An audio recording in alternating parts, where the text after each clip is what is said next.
Bom, vamos começar agora o vídeo 6.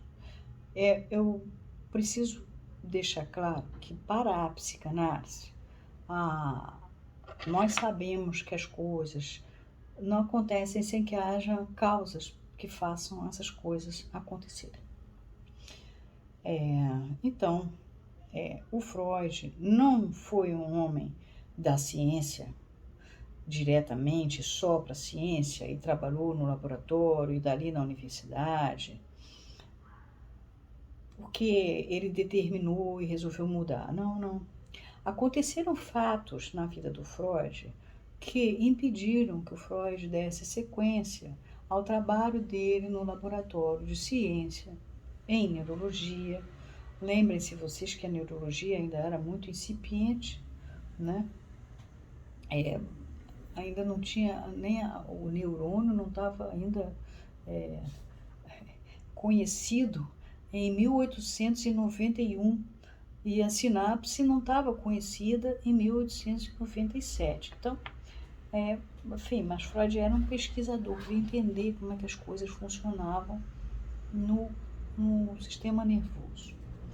E aí ele faz no laboratório algumas pesquisas, escreve alguns trabalhos e ele é indicado para ser uma espécie de palestrante, professor convidado da Universidade de Viena em 1885. Freud tinha então, portanto, 29 anos nessa época. Aí o Freud vai, prepara o currículo, prepara, é, bota os artigos que ele publicou, inclusive a pesquisa dele sobre a cocaína, tudo tá ali. E esse trabalho, ele se chama Sinopses dos Escritos Científicos do Dr. Sigmund Freud. E aí o Freud está feliz, ele escreve para o Fliess numa carta, dizendo que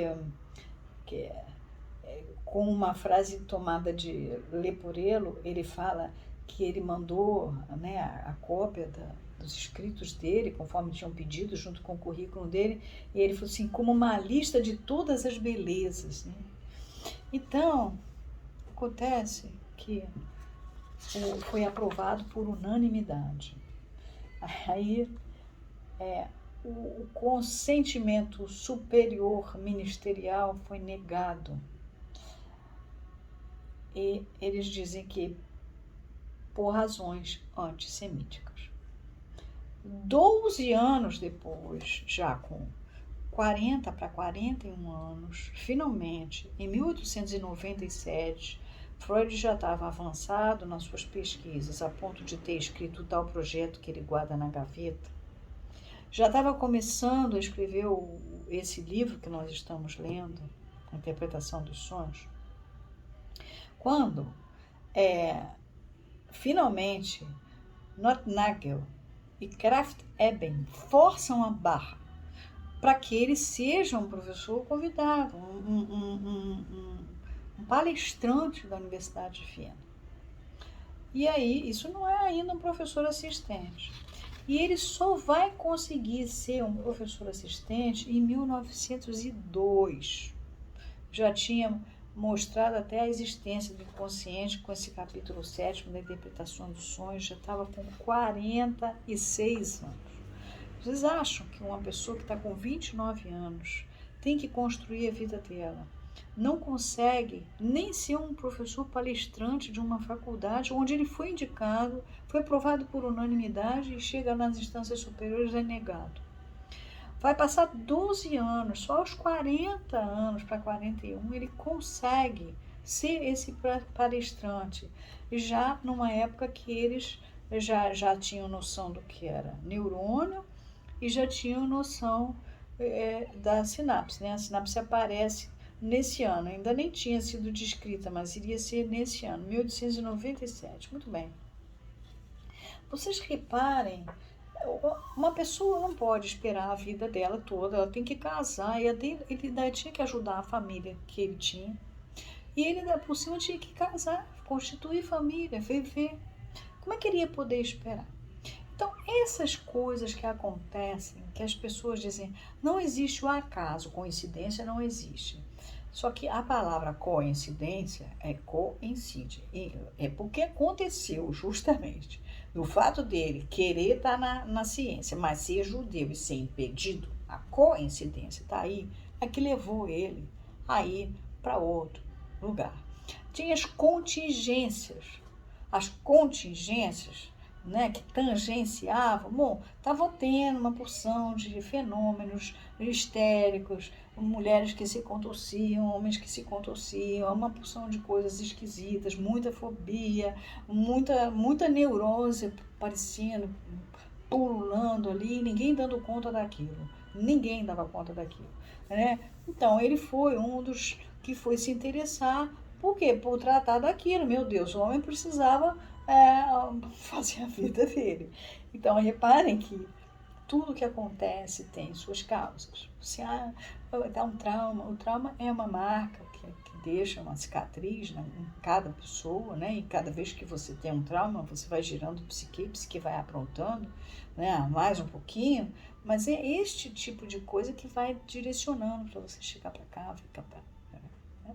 Então, o Freud, ele entrou de cabeça nessa pesquisa da psique, que era uma coisa impalpável, invisível. Ué, não existia, não tinha essa coisa desenvolvida. A gente hoje sabe, tem os mecanismos de defesa, tem isso, tem aquilo outro.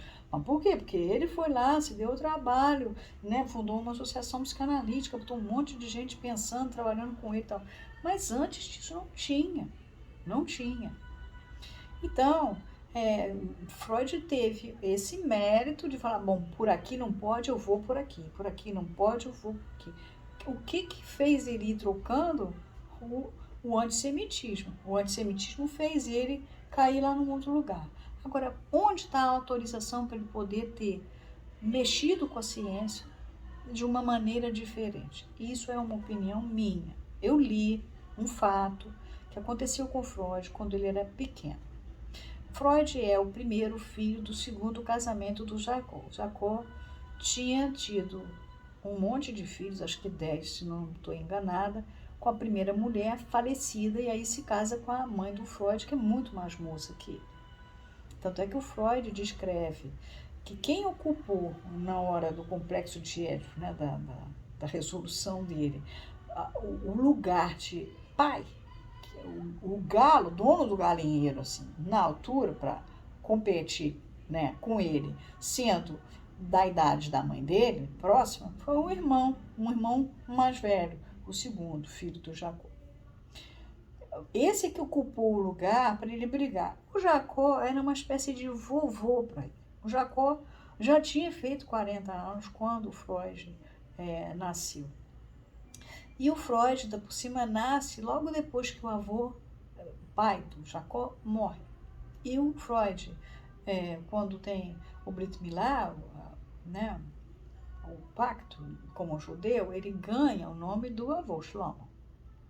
Então, o Freud, Sigmund é o nome dele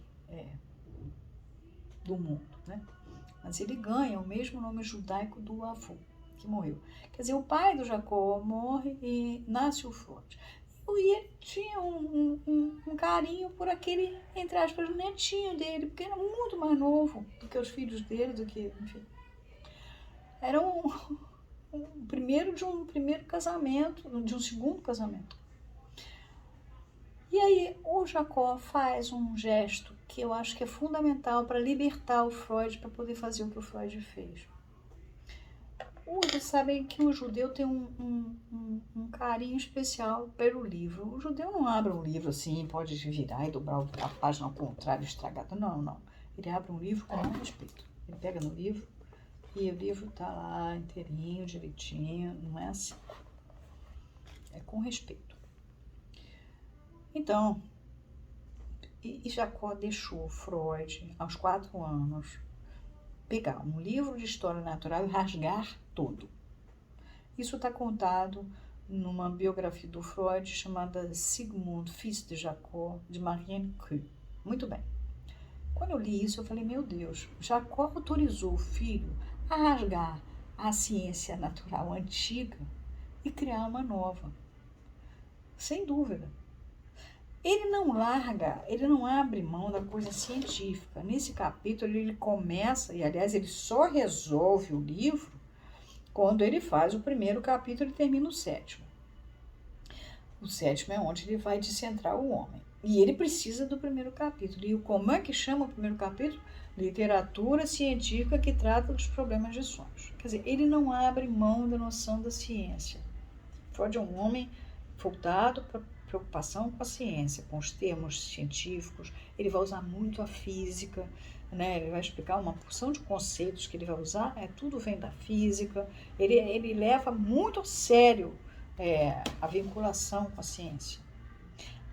Mas ele vai trabalhar com uma coisa, com um domínio que é impalpável.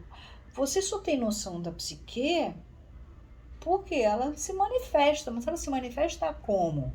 Através de coisas que você faz. O quê? Sonhos, sintomas de um modo geral. Sonho é um deles, né? Então, atos falhos, lapsus linguis, xiste, os sintomas corporais, a tosse nervosa da histérica, aquela coisa dela se contorcer toda, e alguns outros acontecimentos que você já sabe que é a psique se mexendo, não é? E hoje a gente já tem um negócio tão avançado que já reconhece os fenômenos psicossomáticos que chegam até a matar a pessoa. Né? A pessoa chega a óbito por conta de ter se perturbado tanto, ter levado o negócio tão a sério, ter se atormentado tanto, aí movimenta, acaba com o astral da vida dela, vai acabando com as emoções, a cabeça vai atrapalhando as emoções e aí acaba pegando um órgão e a partir daquele órgão vai embora. Né? E a gente já tem isso. Né? E às vezes morre, às vezes simplesmente aquela doença fica ali. Né? Então, hoje a gente já avançou bastante, pessoa da França sobretudo, mas quem começou isso lá atrás? Freud. E quem começou isso tudo? As causas que foram levando ao Freud a ter que ir por aqui, por aqui, por aqui, por aqui, por aqui, por aqui. Então, às vezes a gente fala assim, o acaso não existe. Não, o acaso não existe no sentido sem nenhuma relação com a causa. Mas o acaso, conforme Aristóteles vai trabalhar, e como Freud vai falar no Aristóteles, na página 2 desse capítulo, desse livro que a gente está lendo, eu resolvi, se ele fala em Aristóteles, ele está levando a sério Aristóteles. Aristóteles é a primeira pessoa que vai teorizar sobre essas coisas que acontecem, que se chama acaso, que é o que cai junto, acontece, é uma causa que vem com outra causa e faz a coisa acontecer. Ele vai escrever isso num livro chamado A Física, na parte 4. Física 4, lá ele vai falar da psique. Então, é nessa hora que ele vai mostrar como é que as coisas acontecem. Né? Se A encontra B no Ágora, né, que é aquela praça que todos se encontravam, tem uma razão para A encontrar B. Aquilo ali não é assim. Então, é a mesma coisa, a coincidência que cai junto, a contingência, contangência, é o que tangencia junto. Então, isso a gente não pode, às vezes, não existe o acaso. Não, mas ele existe, mas só se for assim considerado, como causas que acontecem. E Lacan, no livro chamado No Seminário da Carta Roubada, né, que está nos écrits, abre os écrits com isso, do Lacan, em 1966, ele vai mostrar as séries markovianas do caso. Vai trabalhar com matemática, mostrando que as coisas vão acontecendo e vão fazendo, tá? Então, a psique, para nós analistas, é muito importante essa circunstância que acontece. O Jung resolveu já que acaso não existe e coincidência também não, que as pessoas não gostam do termo, ele criou em grego. Então, já que em latim ninguém gosta do termo, ele criou em grego a sincronicidade, o que acontece ao mesmo tempo, né? Sim, vem junto. Cronos, né? O tempo do relógio. Sincronicidade, o que acontece na mesma hora, né? Ele Jung adota a sincronicidade, todo mundo acha muito bonito, mas ele está falando da mesma coisa. Ele está dizendo que as coisas acontecem com causa, não é assim, lá vão ter, entendeu? É isso. E na psicanálise, vocês viram, eu relatei 2 sonhos, vocês veem como esses sonhos, quer dizer, essas estruturas psíquicas modificaram a vida de pessoas. Modificaram, e o relato desses sonhos em análise também modificaram vidas de pessoas, tanto do sonhador como dos analistas respectivos, como, enfim, são situações, e o Freud tem né, que está no capítulo 7º desse livro, que esse então modifica até a própria oportunidade do Lacan mostrar um conceito fundamental da psicanálise, que é a repetição. Então, eu preciso mostrar para vocês que existe o acaso, mas enquanto causas, sim, que acontecem, que elas é que vão mudar as coisas. Então, Freud virou depois o clínico que virou, porque as contingências, as coincidências foram ocorrendo na vida dele. E a Psique acompanhava. E Freud usa a palavra Psique, num dado momento do trabalho dele, ele usa a palavra Psique, né? Mais tarde eu falo dela para vocês, não hoje. Tá? Então, isso é importante, porque a gente não pode trabalhar com sonho, sabendo que o sonho é um recadinho, chamado estrutura psíquica, que possui significado, mas é um recadinho dado, né, pela psique, dado pelo inconsciente para nós, né? E ele produz, por sua vez, efeitos na nossa vida, ele muda a nossa vida, e ele está, por sua vez, ele é construído já por causas que fazem você fazer aquele recadinho, escrever aquele recadinho, mandar aquele recadinho, tá bom? E todos os sintomas. A pessoa está com esse problema assim, assim. Tenha paciência de falar, mas e como é que aconteceu? Não sai cortando a sessão assim. Então tá bom, vai pensar. Não, ouve. Mas como é que se... E você não precisa prestar muita atenção, porque a atenção tem que ser flutuante. Mas faz ele começar, daqui a pouco você vai ver que a voz dele começa a mudar, você presta atenção, ele está explicando aquele processo todo que aconteceu, aquela injunção de causas, tá?